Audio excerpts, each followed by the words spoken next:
Hey, welcome all to the Common Good Podcast. Wednesday, 20th of December. I think the darkest of the dark days in the Northern Hemisphere. I think the light is the least available today because isn't it tomorrow that's the solstice? So I think it starts getting a little longer tomorrow, or tomorrow's the darkest, one of the two. But Yeah, I think anyway, it's tomorrow, maybe. Yeah, Yeah, tomorrow's the tomorrow's the longest night. Longest night is tomorrow. if you can see the sun, that's a nice way to say it, Kerry, that it's just the longest night, not the shortest day. Look at that. Yes. That's a sky half full attitude. There you go.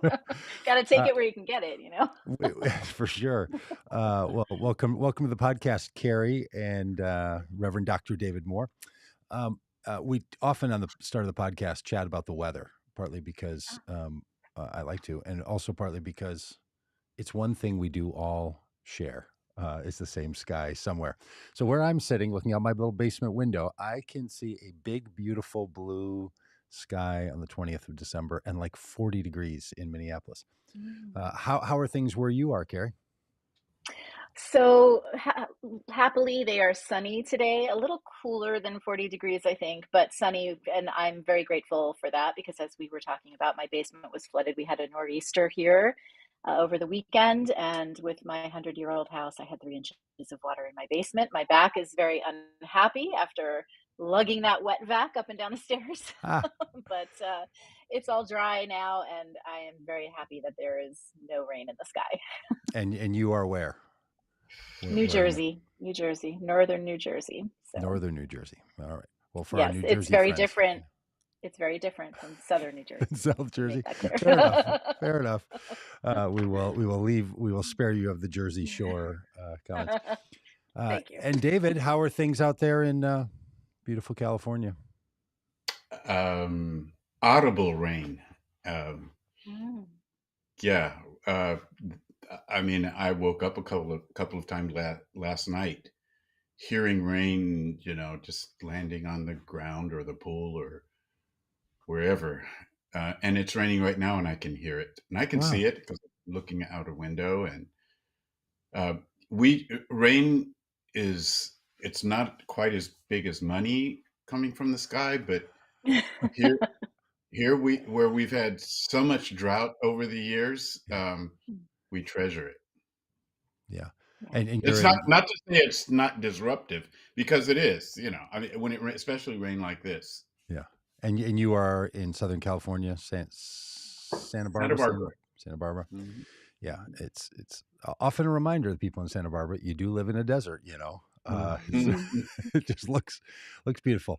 Jim is up in Ventura, California, as always a beautiful time, even when raining in Southern California. And Jim is only a half-hour drive from here. So same, you two experiencing the same weather. Yeah. And Alex in Tampa Bay, Florida, 63 degrees and probably warming up. So others, when you pop on, just let us know where you are, if you're in the chats, and how the sky's looking there. All right, you two. I've been excited about this. A few weeks ago, I was able to be on the other side of the table on your God Is Not An Ahole podcast. By the way, question for me for the start of the day. Do you refer to it as God Is Not An Ahole podcast or God Is Not An Asshole podcast? Well, I'm from Jersey, so cursing is another tongue here. So I just say asshole. Okay. Yeah, so I do too, even though it's not a word that was part of my lexicon and until the past few years. But it really made sense when someone ran it by me. Anyway,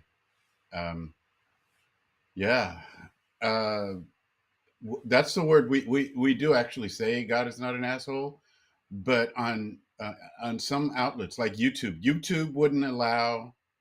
Yeah.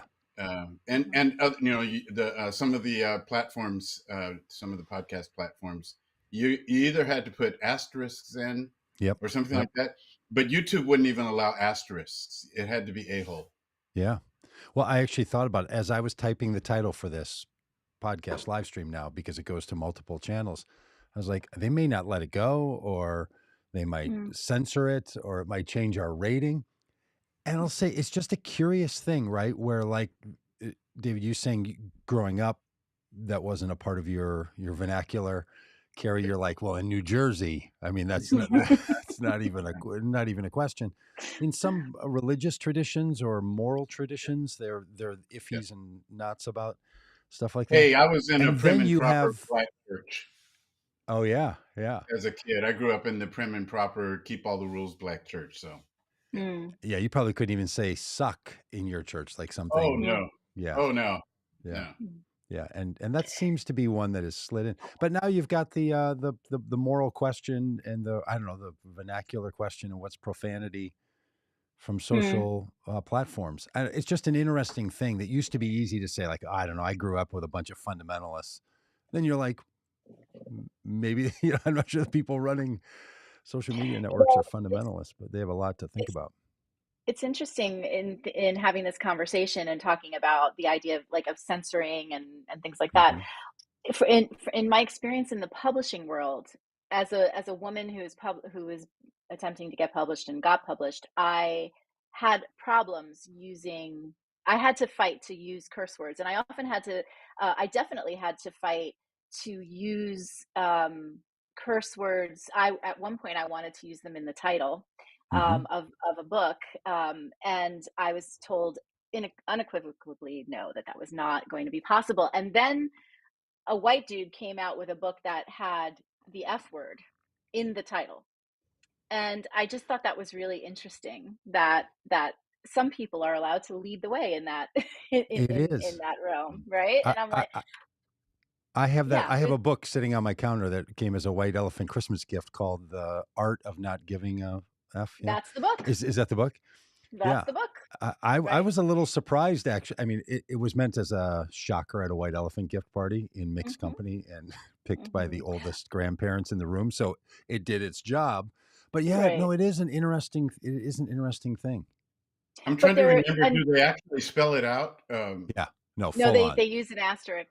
Oh, Yeah, they do? Okay. Oh, I think they use an asterisk I for okay. that think one. so. That good I'd point. Good I'd be point. interested. Maybe But I now there's a forgot. whole plethora of books with those kinds of words in the title, Yeah. right? And so I wonder if I were to try to, as a woman, if I were to try to publish that again, traditionally, Oh. um, if go through the traditional route, if I would be able to get it in there or not. And I also think that that's one of the reasons why I'm really drawn to self-publishing now, because I get to say a little bit more, maybe. Yeah, yeah. We'll see. All right. So getting beyond the shocker title of God is not an a hole. The a hole part being you're trying to say something with a title like that. So before we talk about how the two of you met, and I think it's a great story, and I'm really proud of the story actually. Um, Talk about what you're really getting at with having a podcast that frames God first of all, as not a evildoer character, but also in the negative. And I know there's a whole apophatic theory or philosophy of theology that does that. God is only described in what God is not. I'm not sure that if that's what you were Mm. doing or not, but if you were, great.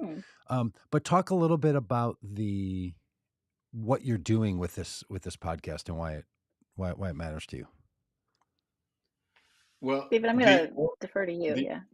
yeah, the origin story is maybe 6 or 7 years ago.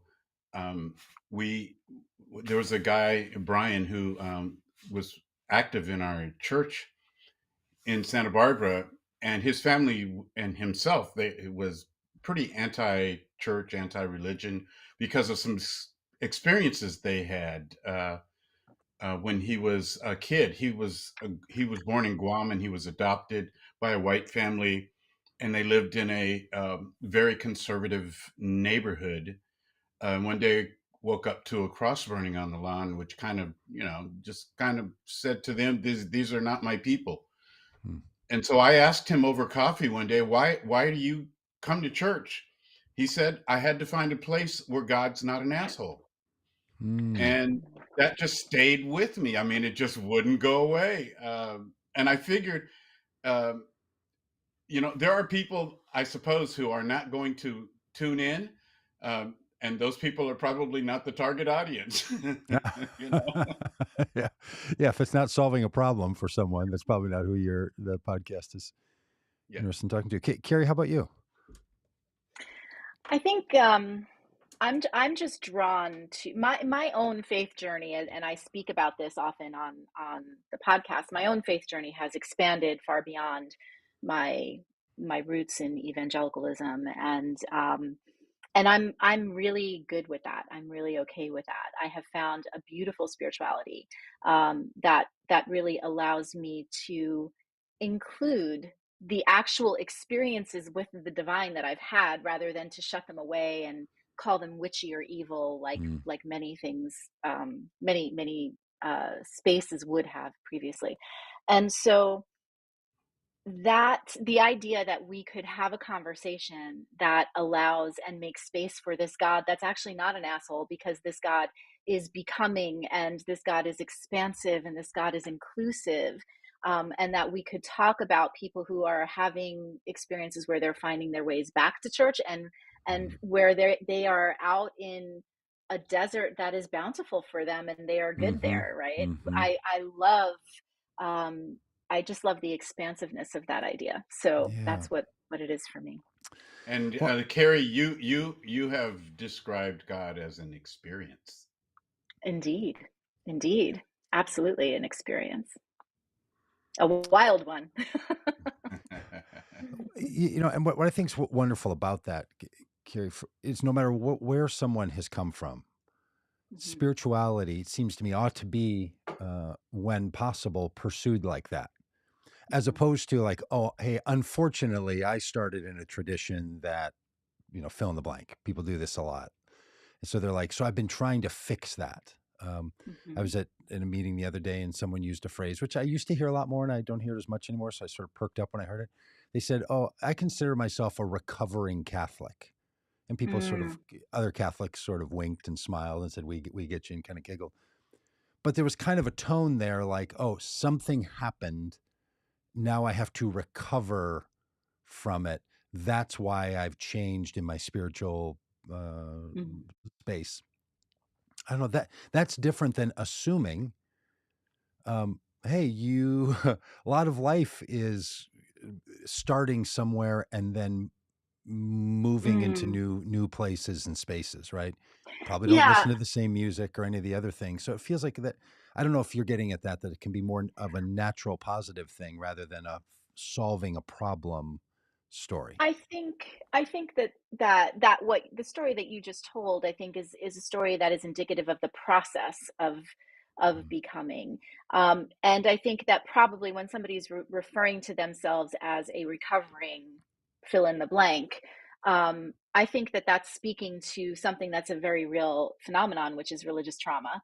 And that we have to go through. I know I have religious trauma. In fact, for many people have moved away since this has happened, but for many years I had kind of a Sunday, I called it a misfit Sunday dinner, and it was all of my friends who had Mm. left our former evangelical church who came, not just for fellowship, just to hang out, but I think it's important to acknowledge that there's this Mm-hmm. space that a lot of people have to move through where they heal, and hopefully they don't hopefully we don't get stuck there. And I will be honest with you, Doug, you've had more impact on me than maybe because it was a night the same week that David and I met. I You had Philip Clayton come and speak, and I was sitting with him and told him some of my experiences that I'd had with the divine, and I said, well, what am I supposed to do with that?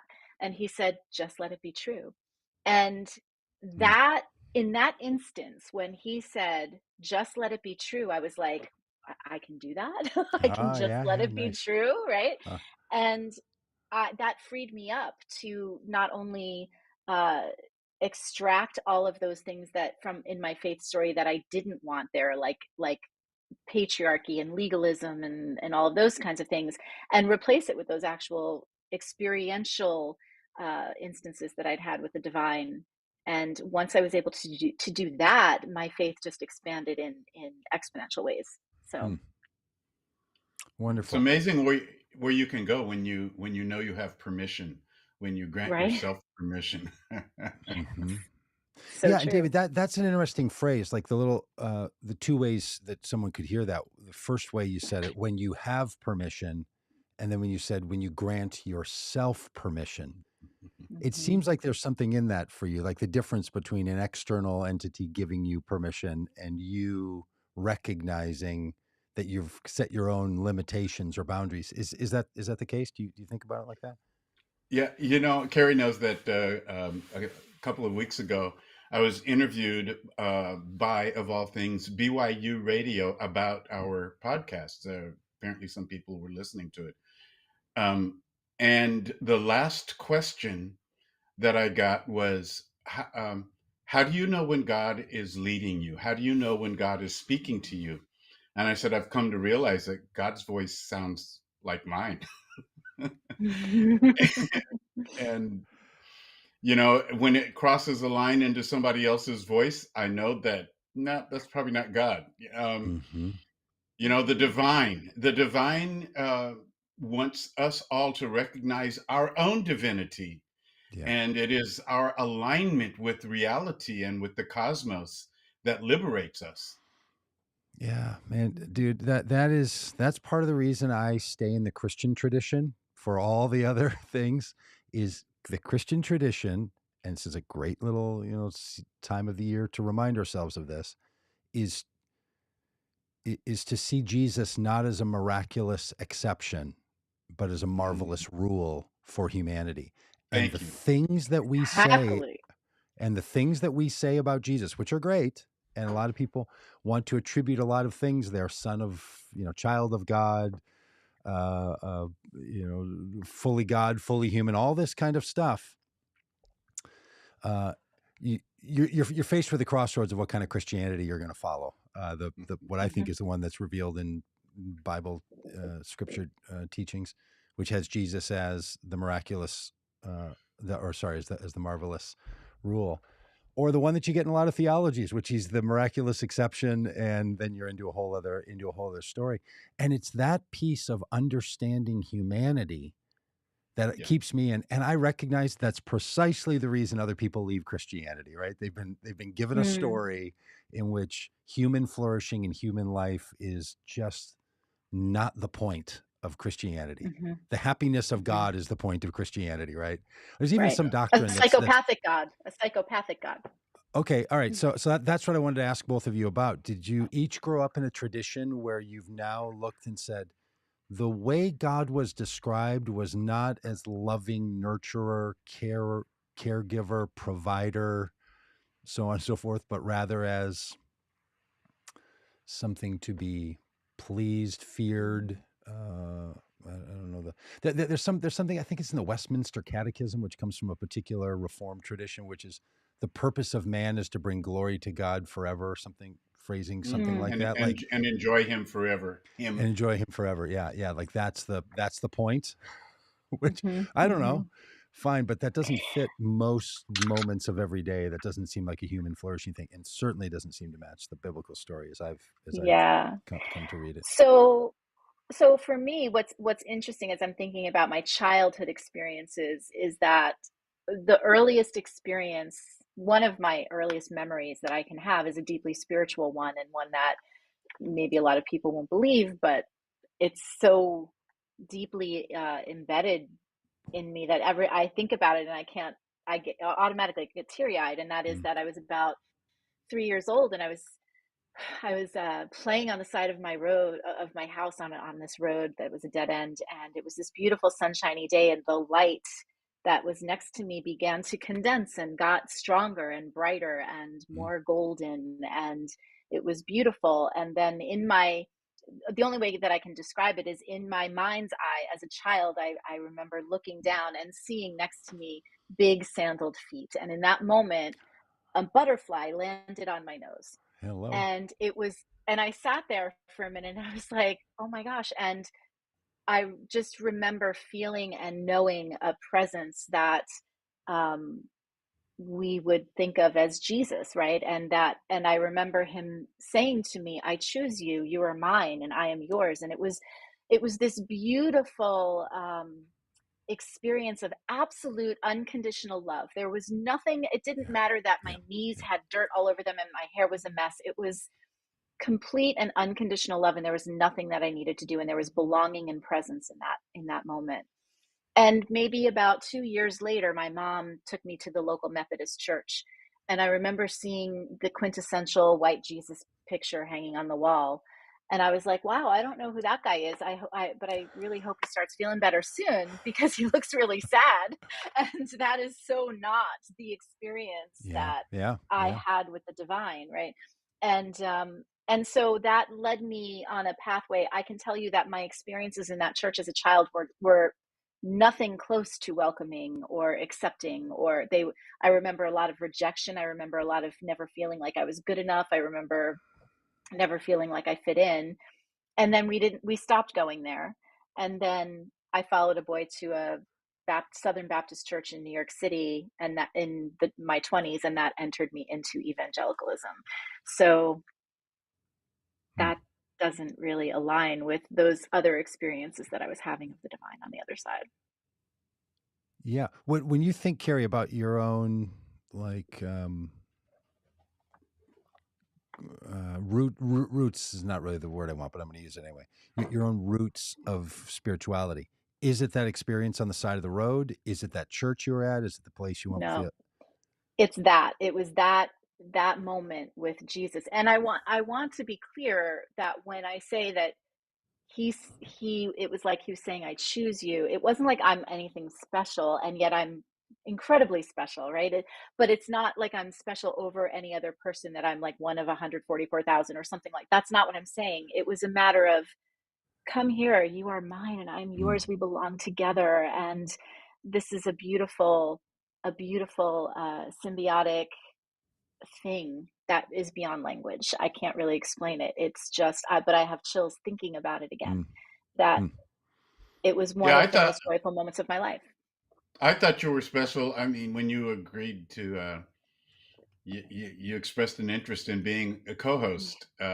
You know, Aw, you're That's so right. sweet. You always make me feel like this is.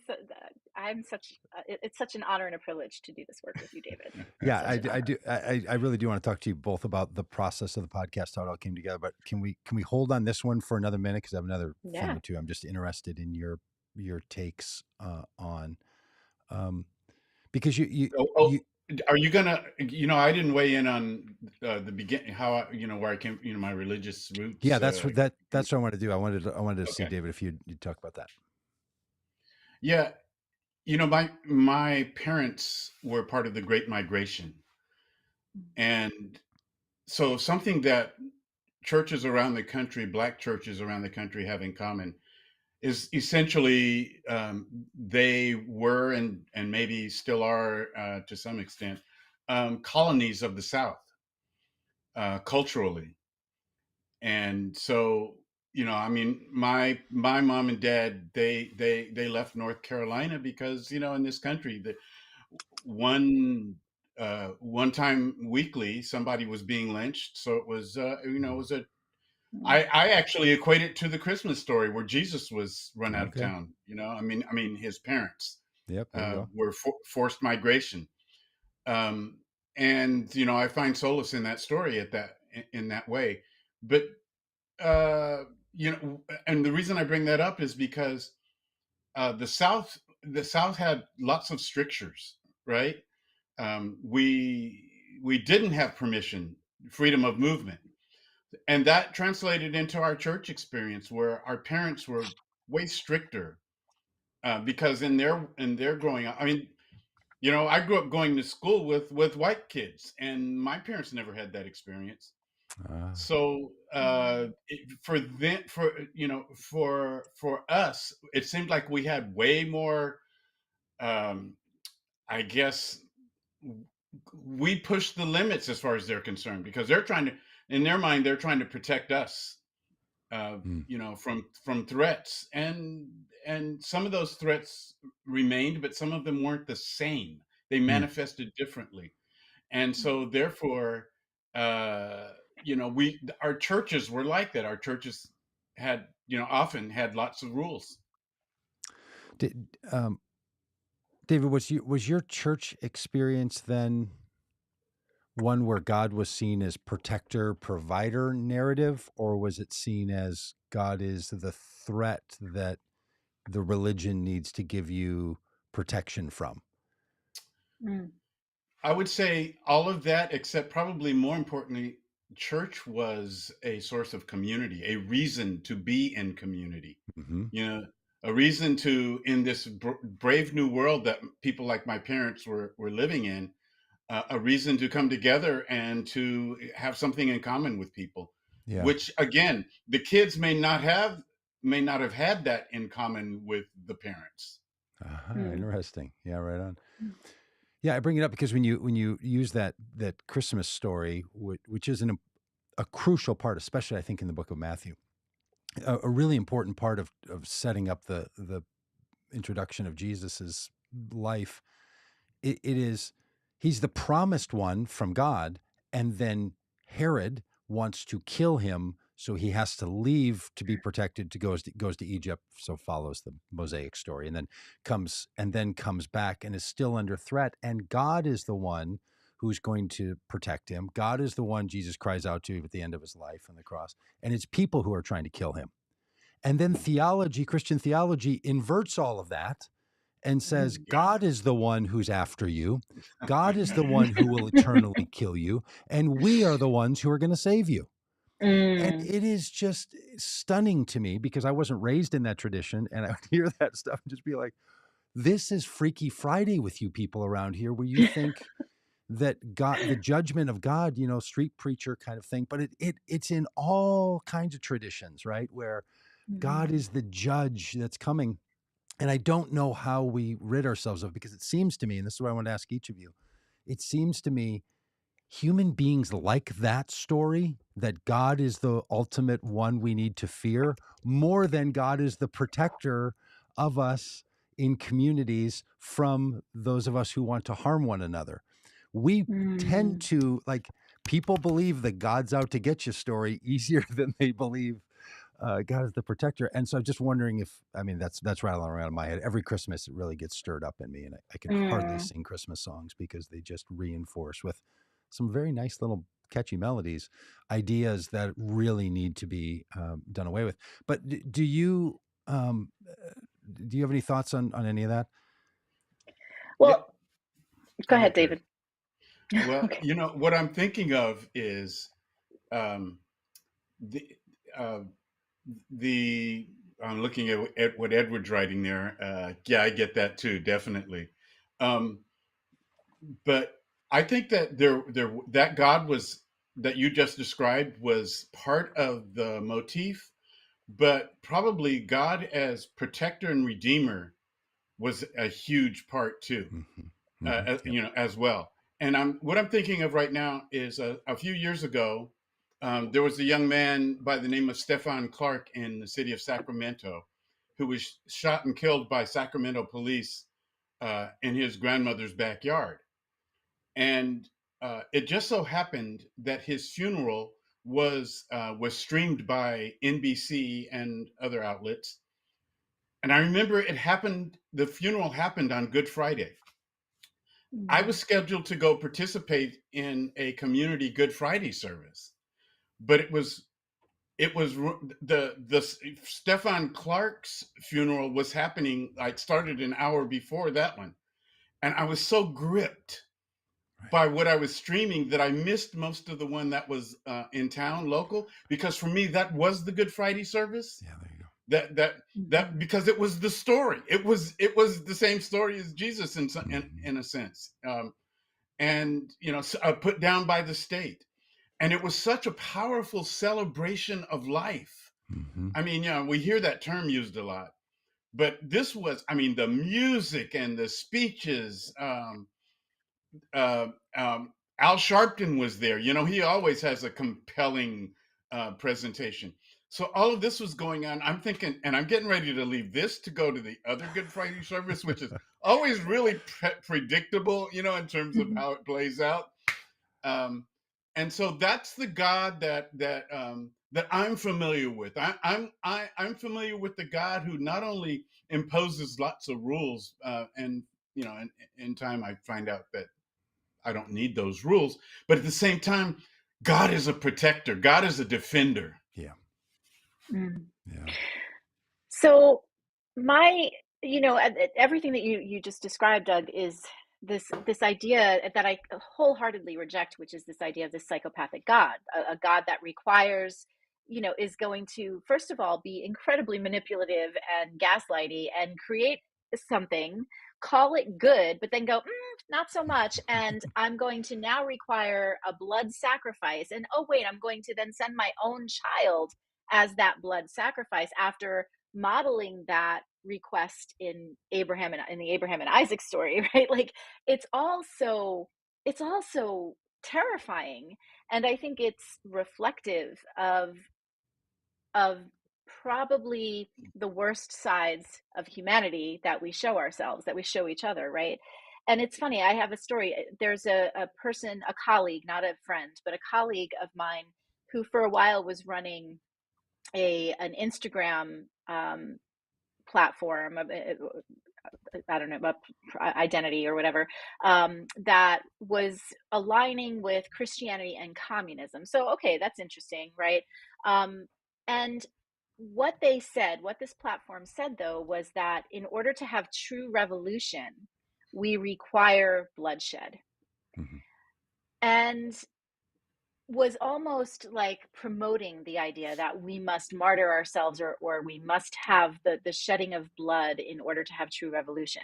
And my initial, immediate, and continued response to that is that is just the same old status quo paradigm that white patriarchy has gotten us, that the only way that we can revolutionize anything is to shed the blood of humanity. And that's not a revolutionary idea at all, in my opinion. That's not a revolutionary idea. A revolutionary idea is an idea in which all of humanity has, as John Franke says, one of my favorite teachers, John Franke says, a revolutionary idea is that the realm of God is a place where everyone has enough and no one needs to be afraid.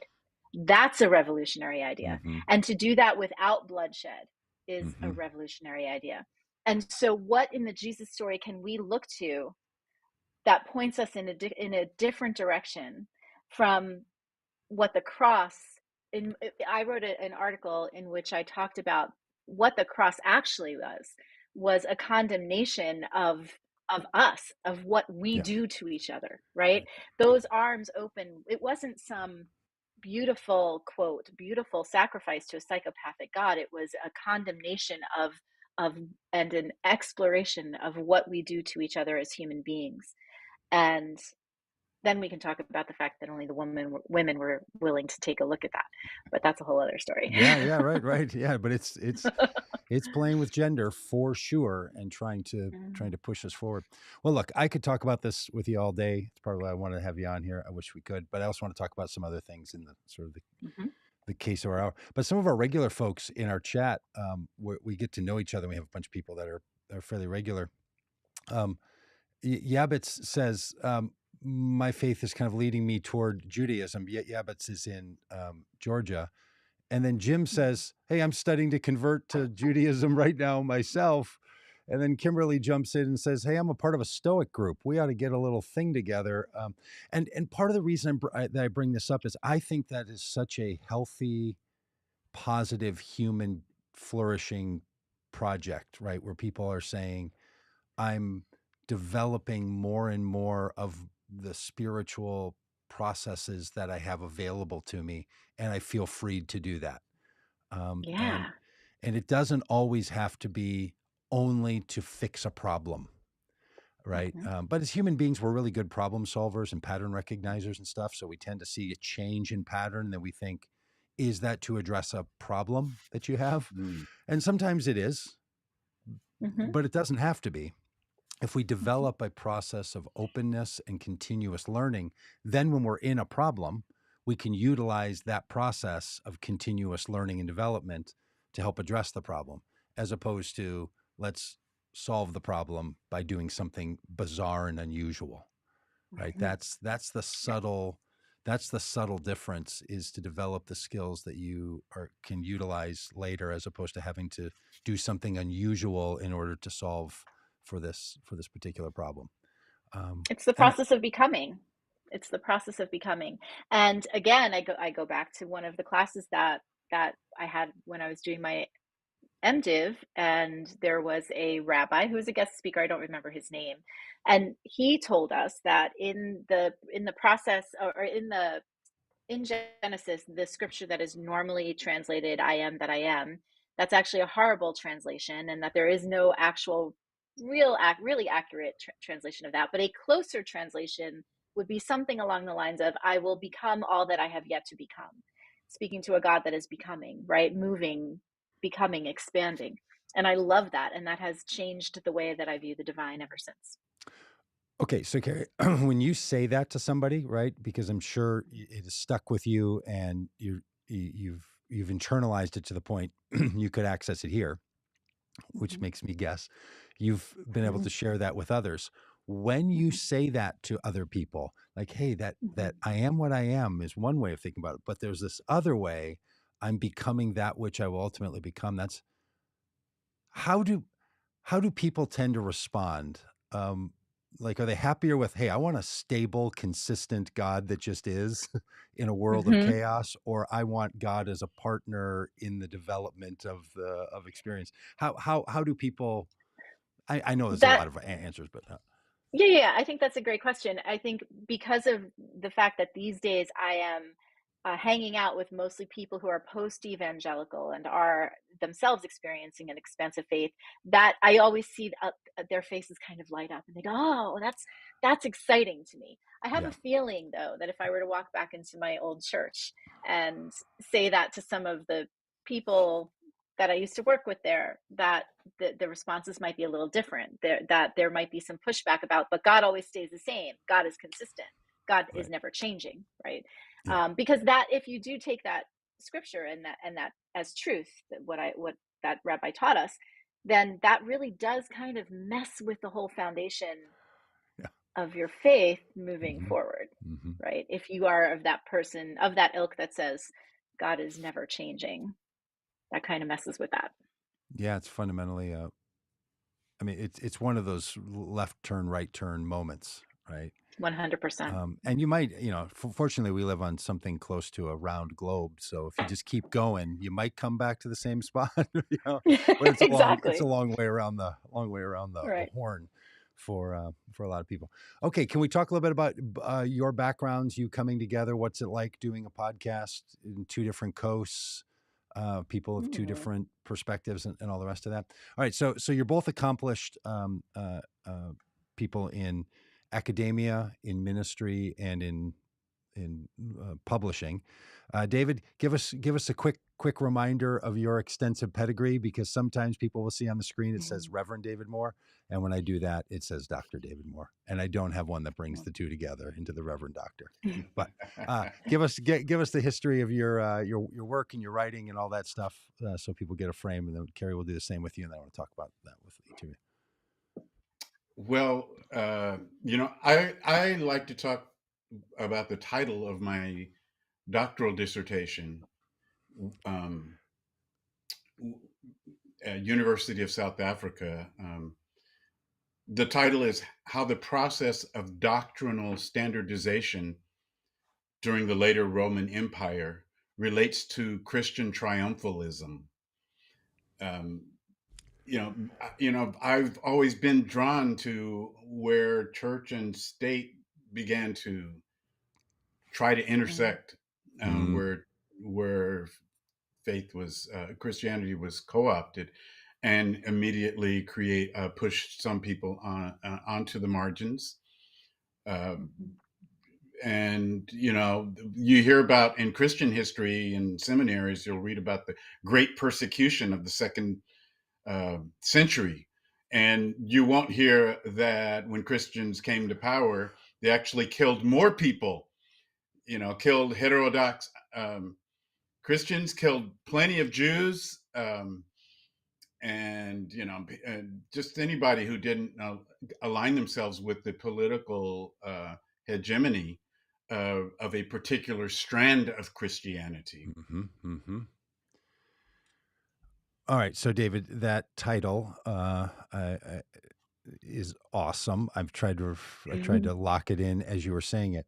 the story you're trying to address in that title is that in the 3rd century, the Christian church became wedded with the Constantine's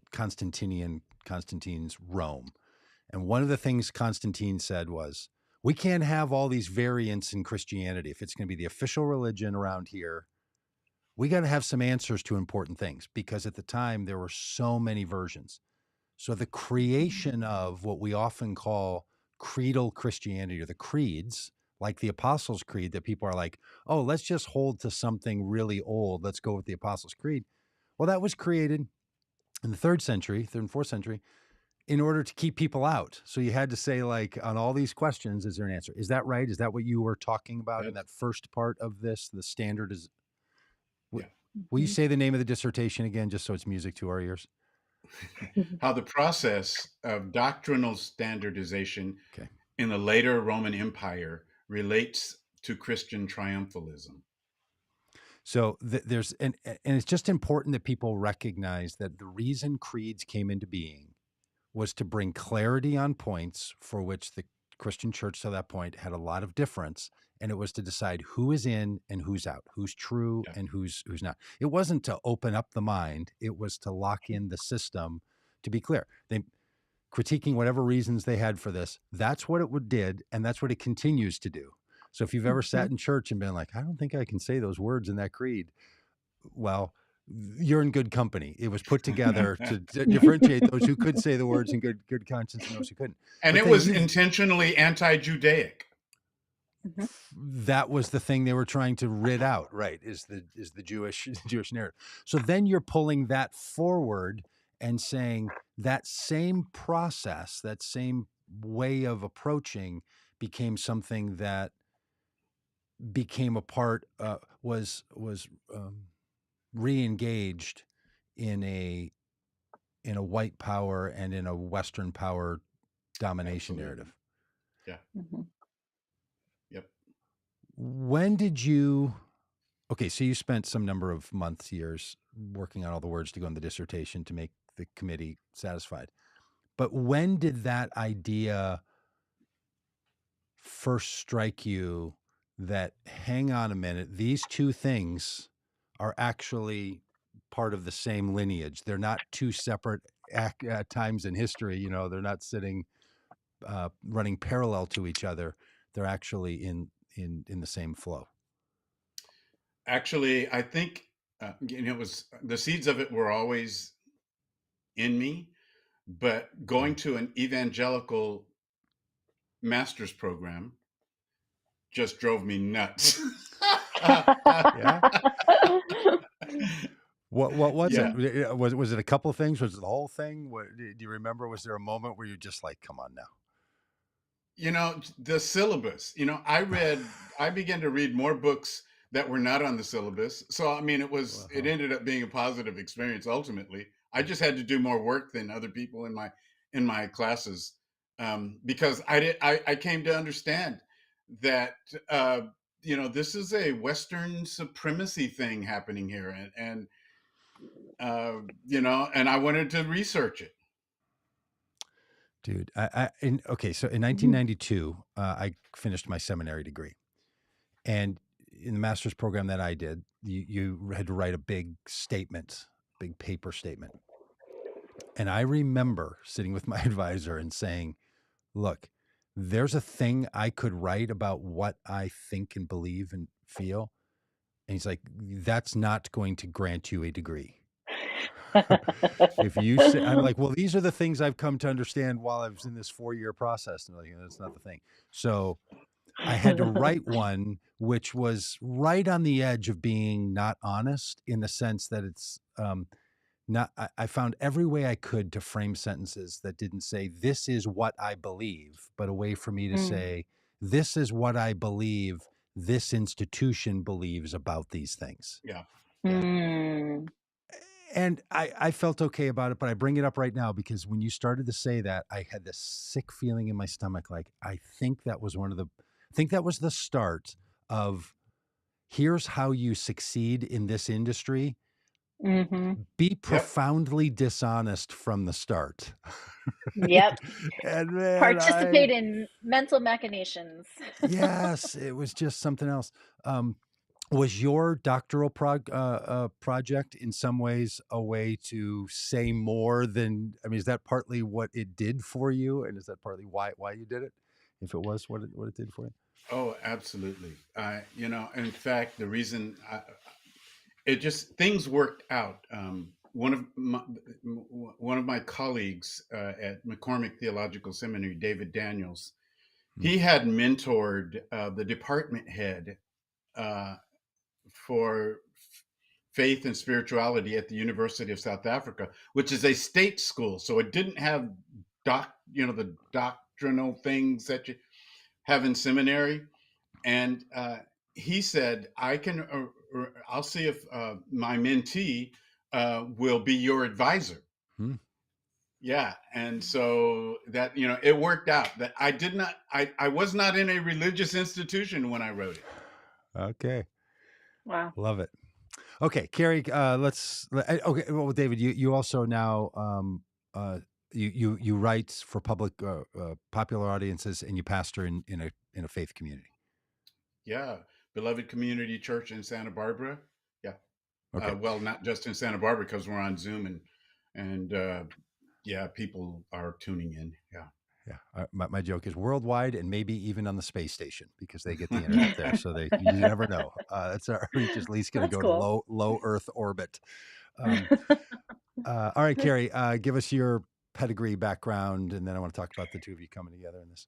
Sure. So I guess the journey for me really starts with the blog that I was writing called Jersey Girl Jesus, because that kind of started it all. That was on Pathos. And that was kind of a launching pad for a lot of things, including going to seminary, because I had two things that happened as a result of that, of writing that blog.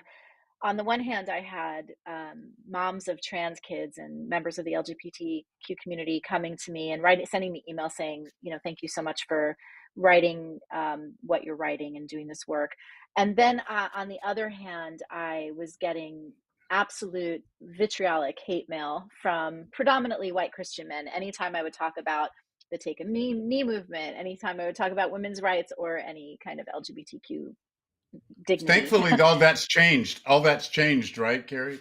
Oh, completely. Yeah, that never happens anymore, ever. Got that out of our Death system. threats galore, it's all good.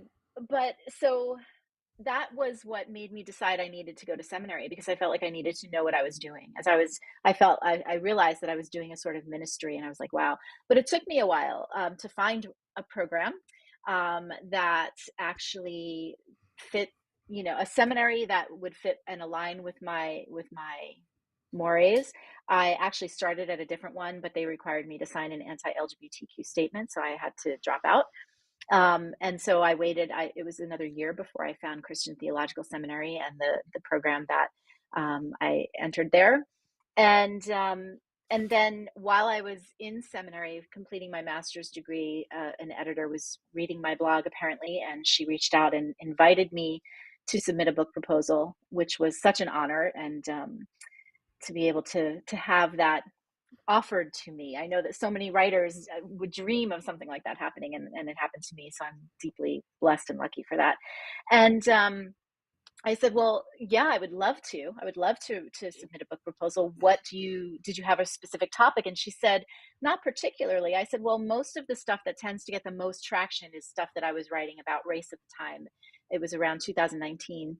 And she goes, yeah, that's kind of what we were thinking. So that's how Good White Racist came into being. Which is the And title of your book.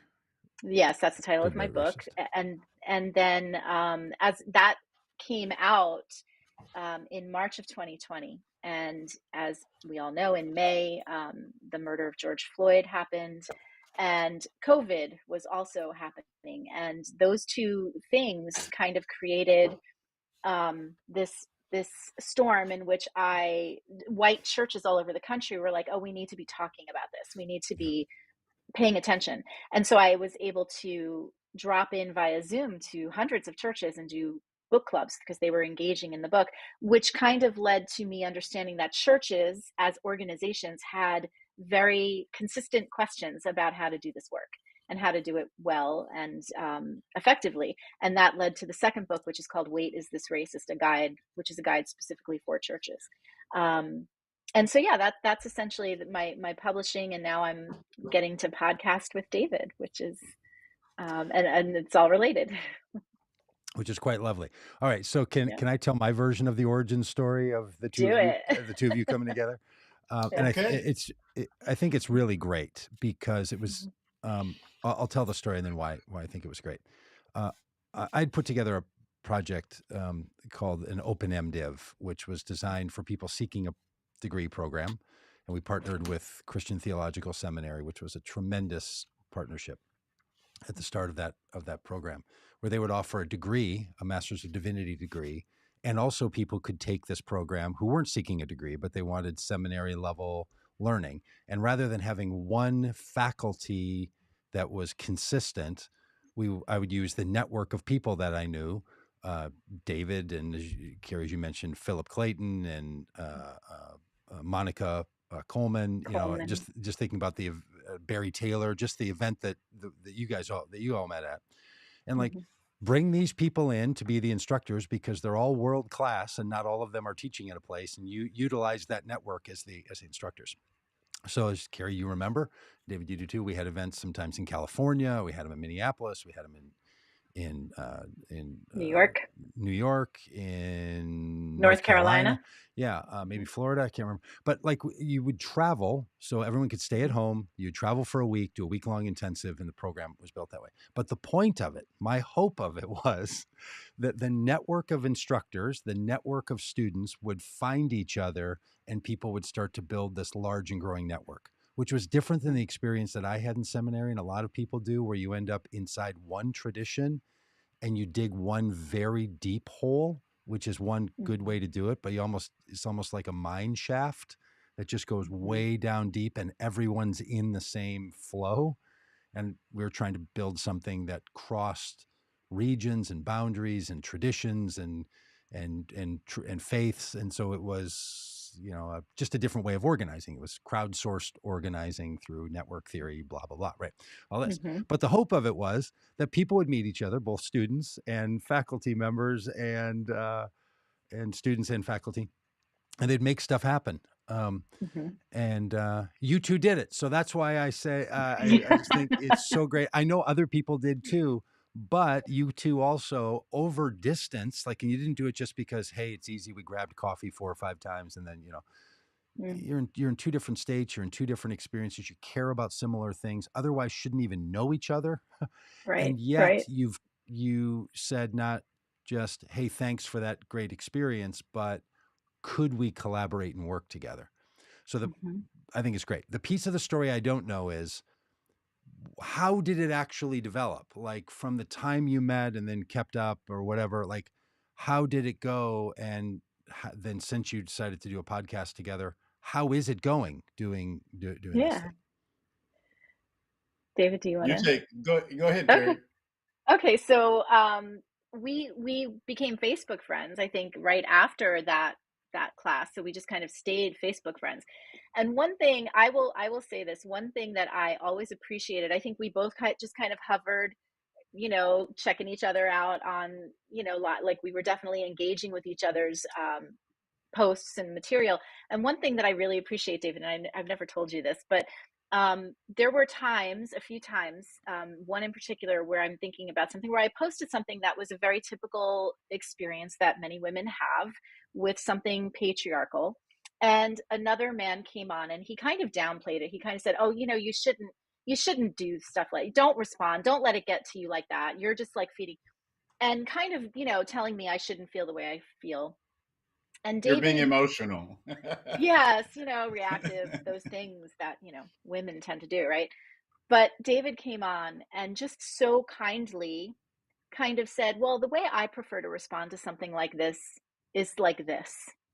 And the way that he responded to this man allowed this man to maintain his dignity, to, not go away feeling horrible about himself. And also, I felt like I had been stood up for.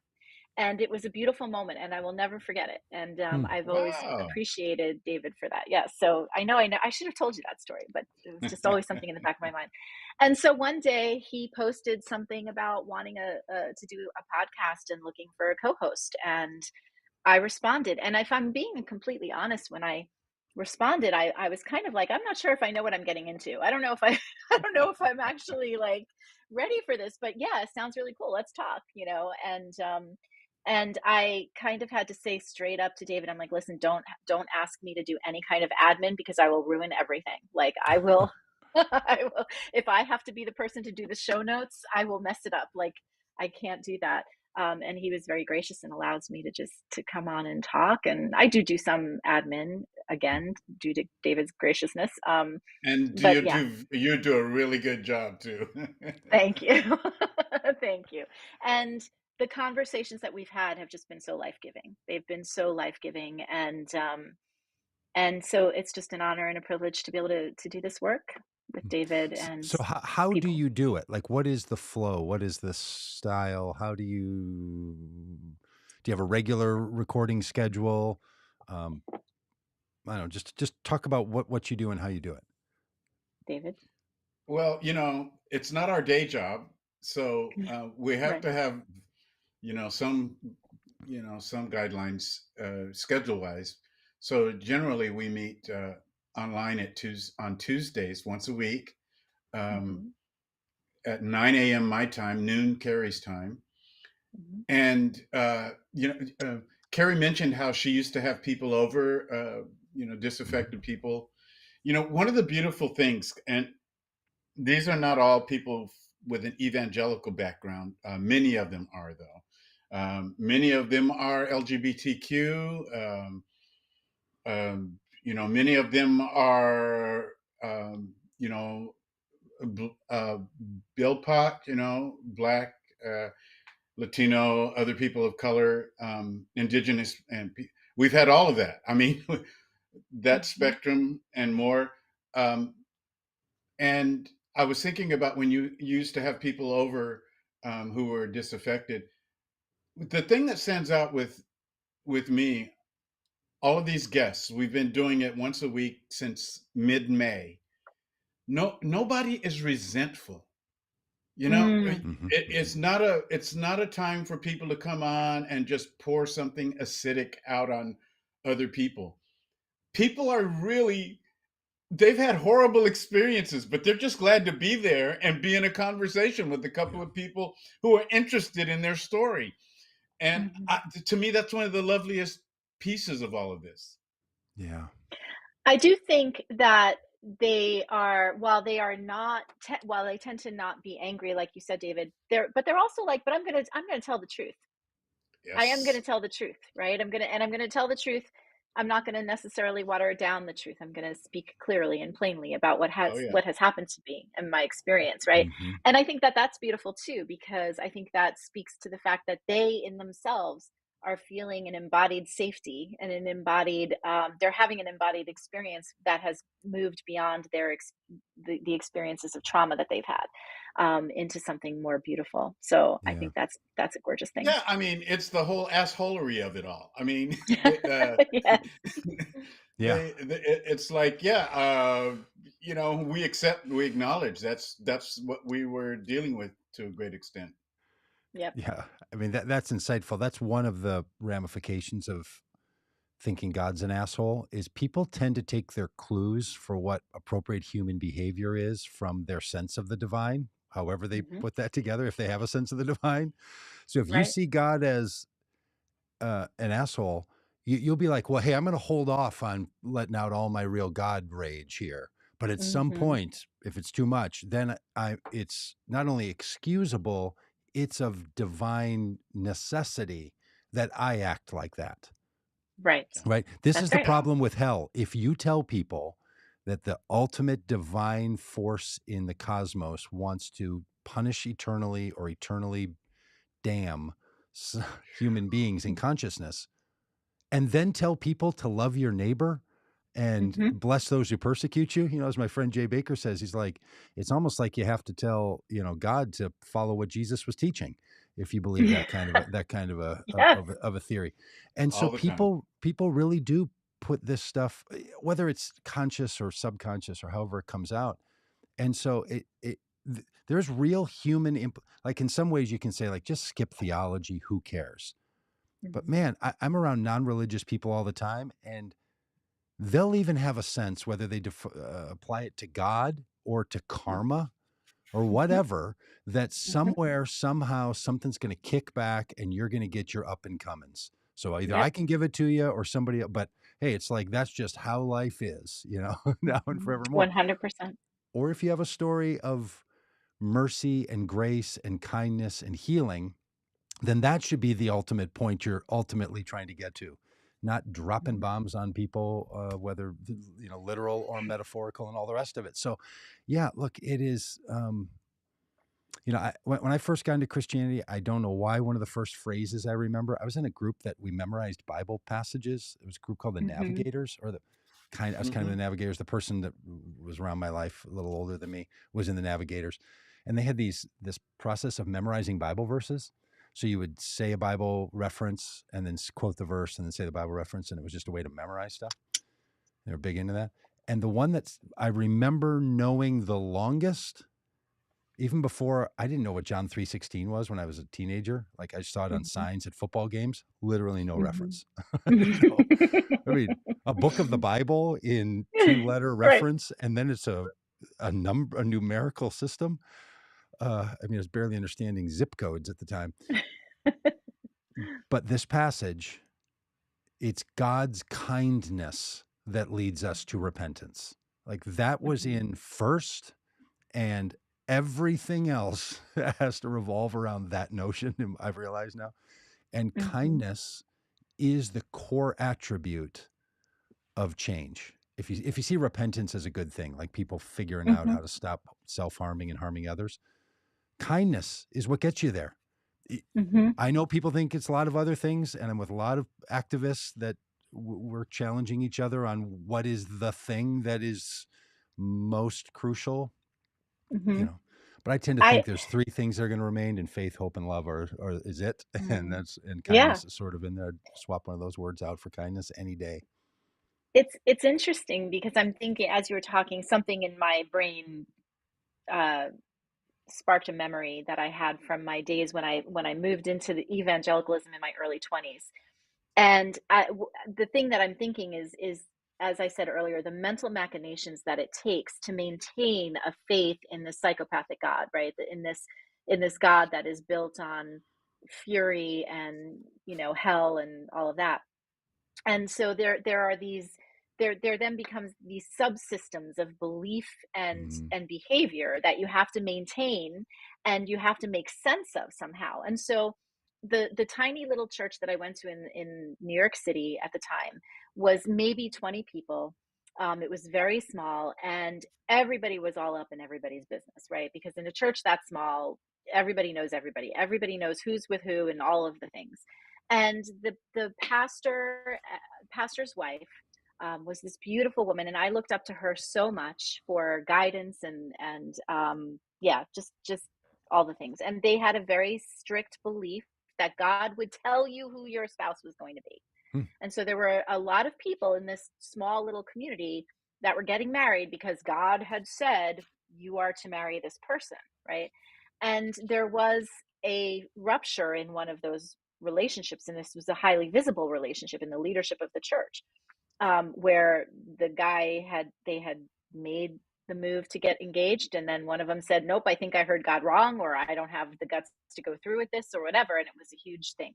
So, in speaking about this with the pastor's wife, I was asking questions about how does this work, and she says, "Well, you see, God has Plan A, and God will always have a Plan A. So God has a Plan A husband for you." And I said, "Well, what happens if my Plan A husband decides that he's not up for the plan?" And she goes, "Well, then God gives you Plan B." And I said, "So I get stuck with a Plan B husband because my Plan A husband wasn't up for it?" I'm like, "How is that fair? That makes no yeah, sense, right?" And so the again, like the mental yeah. machinations of this subsystem of a God who has things planned out and is going to harm you, and poor Plan A husband who's not down with the program, God knows what's going to happen to him. when God gets a hold of him, right, for not going with the plan. Like it's just so Car- messed up. Carrie, all of us are Plan B husbands. Yeah, that's right. Yes. Yes. Yes. Oh, that's funny. Hey, thank you to both of you for your podcast, for your collaboration, for your working together, for your own goodness and life in the world. Jim already has gone on to his podcast stream and followed your podcast. So others obviously can That's do that amazing. too, where they search for such things, right? They can search for God Is Not An Yep. Asshole podcast. Spotify, Apple. Or, I think in order to find it, you do have to type in the asterisk. So Yeah. or no, yeah, is it asterisk SS? Two asterisks, yes. Oh, And okay, yeah, that's it's it. on iHeartRadio, a bunch of them. I can't even think of them all right now. and how often are you putting things out? How often do they come out, and how long are they? Every Friday, and they're usually about a half an hour to 40 minutes, depending on how long the episode is. Sometimes we'll split an episode into two so that it's not really long, but they come out every Friday. We do the same, but our perception of what's too long is 3 hours. So like this one's already going an hour and 6 minutes, and Oh, that's how we done when yet. I was a kid, that was church. When I was a kid. Amen. I'm with you. That's how I want my podcast too. I like them. Sometimes I listen to a podcast and they're real short. I'm like, oh, now I got to get my phone out and move to another one. I know, right? I want them a little bit longer. Okay, so they come out on or about Tuesdays? No, they come out on Fridays. On Fridays. Okay. Yeah. Come out on Fridays. Good, because our crowd, especially the people in the chat, they like a little consistency. They don't get it from us, but they do like it when they can get it.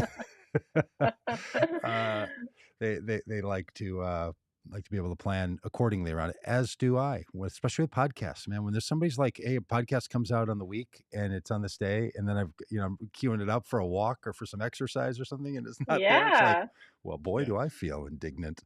Yeah, like you owe me something. Okay. Anything else people should know about what you're up to, what you're doing, or I don't know, how to come swim in the swimming pool at your house, David, when it stops raining, or any of this? Yeah, you're welcome. Because the pool doesn't get a lot of use since our kids grew up. So if I'd known you had a pool, I would be there in a heartbeat. Yeah. Killing me, Smalls. You got a pool in your backyard, nobody's swimming in. Love it. I would love to just invite people to connect with me at my website at kerryconnelly.com, and also on Instagram at kerry.connelly.com. I would love to connect with people. She's serious about that, friends. So go ahead and look her up. KerryConnelly. And I'm at lots of repeats. David. I'm at davidinmore.com. If you don't use the middle initial, I don't know where it'll take you. Is that right? Yeah. Yes. davidinmore.com. Okay. All right, You're welcome, I changed it on the screen just right now, so you could so we finally get it right at the right at the end. I don't know who Reverend David Moore is, but I do know Reverend David N. Moore. Well, thanks to both of you. Congratulations on the podcast, and keep up all the goodness in the world. Thanks for introducing us, Doug. Yeah, yes, you are welcome. You get a lot of credit. Yeah, and Merry Christmas. Yeah, yes. It's all Merry Christmas, and Merry Christmas. Stop killing each other. Yeah, that'd be good. All right, bye everybody.